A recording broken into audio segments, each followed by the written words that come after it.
গণমাধ্যমের প্রতি যে আহ্বান জানালেন তারেক রহমান। এদিকে সংস্কার কার্যক্রম নির্বাচনী রোডম্যাপ জানতে চেয়ে ইসলামী আন্দোলন। জানাবো 21 আগস্ট যুবদলের বিক্ষোভ কর্মসূচি ঘোষণা।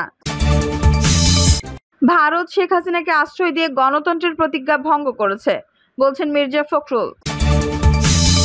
এবং সর্বশেষ জানাবো এইচএসসি পরীক্ষা আরো পেছাবে, প্রশ্ন অর্ধেক নম্বরে। দর্শক শুনছিলেন সংবাদ শিরোনাম, এখন বিস্তারিত।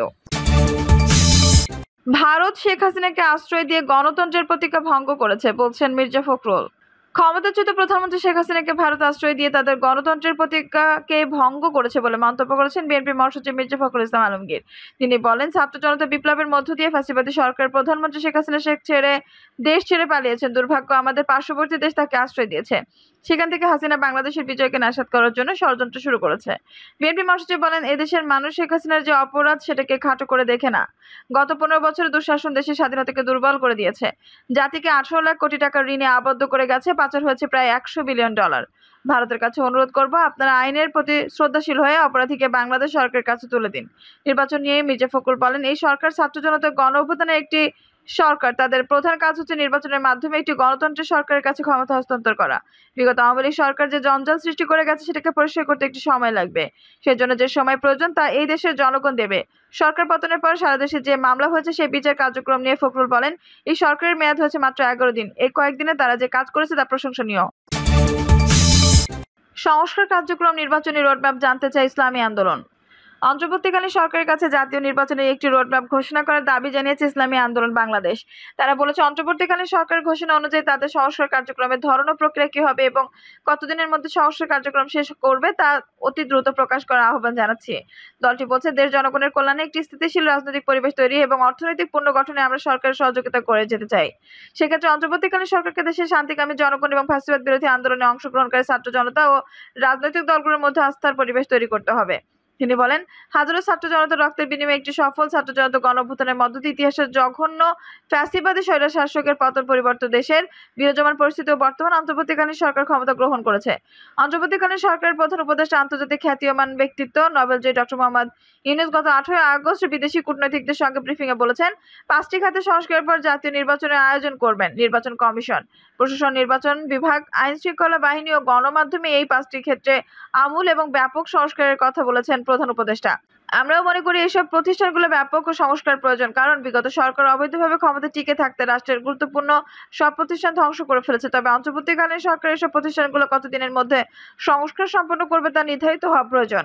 ইসলামী আন্দোলন বাংলাদেশ প্রত্যাশা করে, অন্তর্বর্তীকালীন সরকার তাদের সংস্কার কার্যক্রমের ধরন ও প্রক্রিয়া কি হবে এবং কতদিনের মধ্যে সংস্কার কার্যক্রম সম্পন্ন করবে তা অতি দ্রুত প্রকাশ করবে এবং জাতীয় নির্বাচনে একটি রোডম্যাপ ঘোষণা করবে। জুলাই বিপ্লব এবং 5 আগস্ট ছাত্র জনতা গণ অভ্যুত্থানের স্বৈরশাসকের পেটোয়া বাহিনী, পুলিশ, বিজেপি এবং আওয়ামী লীগ, যুবলীগ, ছাত্রলীগের নৃশংস আক্রমণের সহস্রাধিক ছাত্র জনতা শাহাদাত বরণ করেছেন। প্রায় 30,000 আহত হয়েছেন। আমরা সরকারের প্রতি আহতদের দ্রুত চিকিৎসা যথাযথ উদ্যোগ গ্রহণের আহ্বান জানাচ্ছি। তিনি বলেন, পতিত ফ্যাসিস্ট ও স্বৈরাচার আওয়ামী লীগ সরকার নির্বাচন কমিশন এবং প্রশাসনকে ব্যবহার করে 2014, 2018 এবং 2024 সালে 7 জানুয়ারি 3টি ভুয়া জাতীয় নির্বাচন করেছে। এসব একতরফা ভুয়া পাতানো ও ডামি নির্বাচনের মাধ্যমে তারা তাদের অবৈধ ক্ষমতাকে দীর্ঘায়িত করেছে।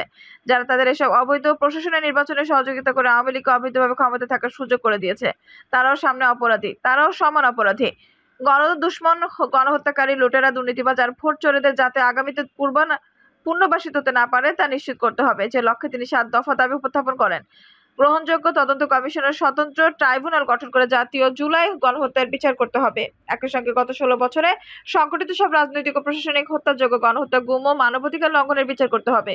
এক্ষেত্রে যেসব ব্যক্তি বা সংগঠন দোষী সাব্যস্ত হবে তাদের রাজনীতি ও নির্বাচন থেকে স্থায়ীভাবে নিষিদ্ধ করতে হবে। তদন্ত সাপেক্ষ বিগত বছরের সব দুর্নীতিবাজ ও দেশ বিদেশে অর্থ পাচারকারীদের সব সম্পত্তি ক্রয় করে রাষ্ট্রীয় কোষাগারে জমা করতে হবে এবং বিদেশে পাচার করা টাকা ফেরত আনবার উদ্যোগ গ্রহণ করতে হবে। বিগত বছরে যারা ক্ষমতায় ছিলেন তাদের সম্পদের হিসাব দিতে হবে। সব দুর্নীতি ও টাকা পাচারের শ্বেতপত্র প্রকাশ করতে হবে। আইন শৃঙ্খলা বাহিনী, প্রশাসন, বিচার বিভাগ সহ প্রজাতন্ত্রের যে সব কর্মচারী আইন সংবিধান শপথ লঙ্ঘন করে আশেপাশের আচরণ করেছেন তাদের বিচারের মুখোমুখি করতে হবে। দেশের সংখ্যাগরিষ্ঠ জাতীয় জনগোষ্ঠী চিন্তা, চেতনা ও অনুভূতির বিরুদ্ধে কোনো সিদ্ধান্ত নেওয়া যাবে না। নির্বাচন কমিশনকে পুনর্গঠন করতে হবে এবং অবাধ, সুষ্ঠু, গ্রহণযোগ্য ও অংশগ্রহণমূলক নির্বাচনের জন্য সংখ্যানুপাতিক নির্বাচন পদ্ধতি চালু করতে হবে। আওয়ামী লীগ দুঃশাসনের বিগত 16 বছরে সবচেয়ে ক্ষতিগ্রস্ত হয়েছে এদেশের সাধারণ শিক্ষা খাতের মান ও নৈতিকতায় এই ক্ষতি দ্রুত সময়ের মধ্যে কাটিয়ে ওঠার লক্ষ্যে দেশপ্রেমিক শিক্ষাবিদ ও ওলামায়ে কেরামের সমন্বয়ে একটি জাতীয় শিক্ষা কমিশন গঠন করে প্রয়োজনীয় পদক্ষেপ গ্রহণ করতে হবে।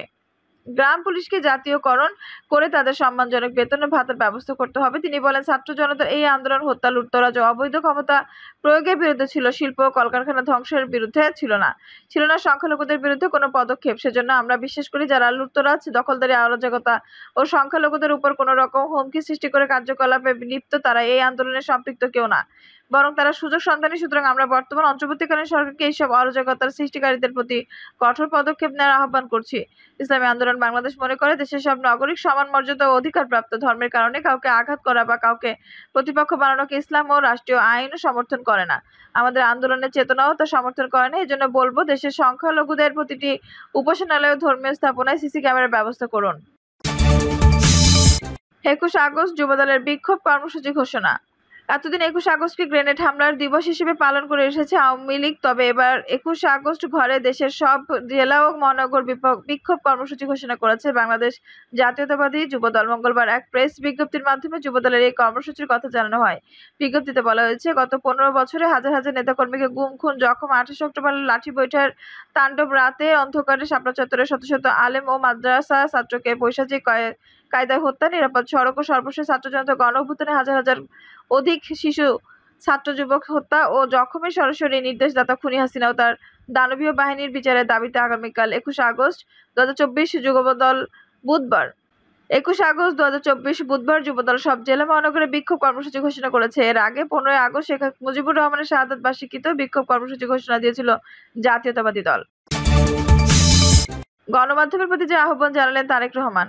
দেশের প্রিন্ট এবং ইলেকট্রনিক মিডিয়ার সংশ্লিষ্টদের দৃষ্টি আকর্ষণ করেছেন বিএনপির ভারপ্রাপ্ত চেয়ারপারসন তারেক রহমান। তিনি সবাইকে নির্ভয়ে সংবাদ প্রকাশের আহ্বান জানিয়েছেন। দেশের প্রিন্ট এবং ইলেকট্রনিক মিডিয়ার সংশ্লিষ্টদের দৃষ্টি আকর্ষণ করে তিনি বলেন, গণহত্যাকারী হাসিনা সংবাদপত্রের স্বাধীনতা কেড়ে নিয়েছিল, সংবাদপত্রের স্বাধীনতা হরণকারী হাসিনা পালিয়েছে।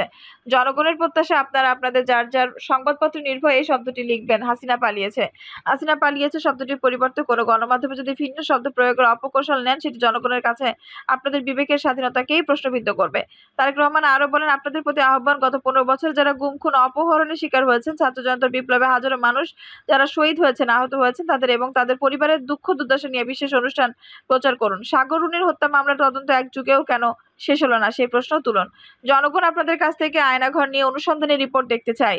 হাসিনা দেশকে লুটেরার রাষ্ট্রে পরিণত করেছিল, জনগণ দুর্নীতি সেসব চিত্র প্রতিদিন সংবাদপত্র দেখতে চায়।